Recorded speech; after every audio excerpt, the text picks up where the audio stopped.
we want it now. And if it makes money now, it's a good idea. But it isn't necessarily it's a good idea. If the things we're doing are going to mess up the future, it wasn't a good idea. Don't deal on the moment. Take the long-term look at things.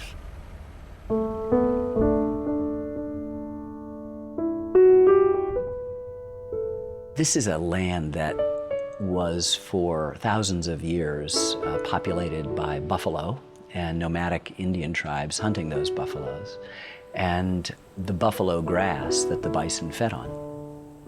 It was described by an early white settler as wholly uninhabitable by human beings and sort of quickly moved on.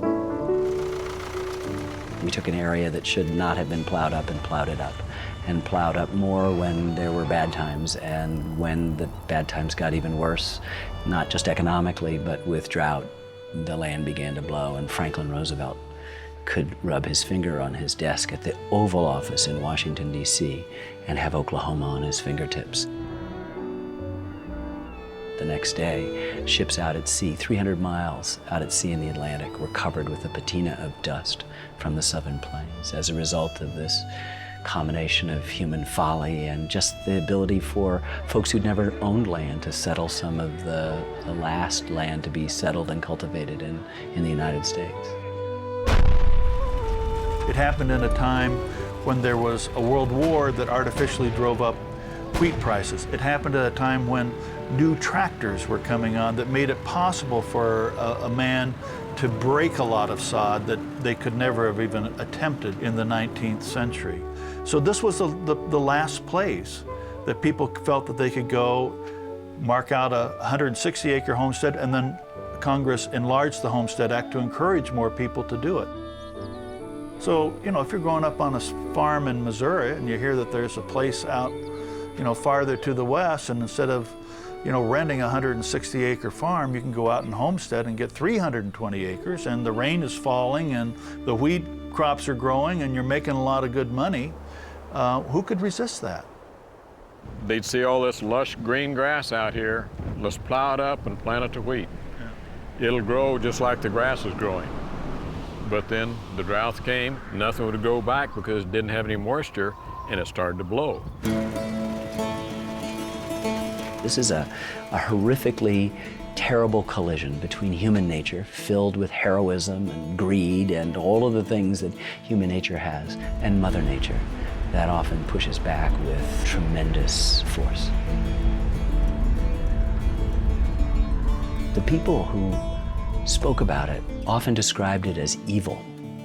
They felt that they were at the mercy of forces, forgetting that they had helped create the conditions that spawned these horrible blizzards. They felt there was some other supernatural force. There was always a sense of something bigger than them.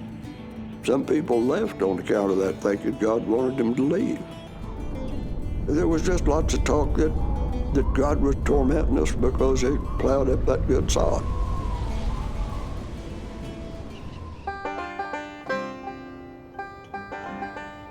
There was a fear in the 1930s, a very real fear, that on the southern plains, a new Sahara Desert was being formed by what we had done as a species, and that would continue to creep eastward and affect the rest of the United States.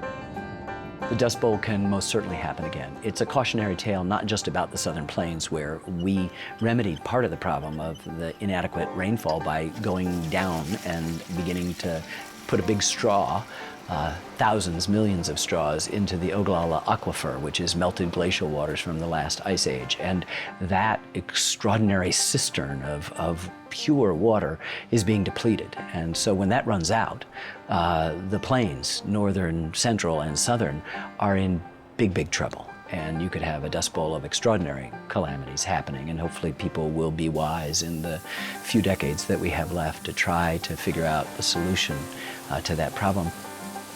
So yeah, the Dust Bowl could very much happen again, and I think that we tend Always, each generation forgets the lessons of before, and part of what history's responsibility is to remind people that human nature remains the same, and that we do tend to make the same mistakes over and over again, and that if you are going to engage in active history, it might help you have, in fact, a future.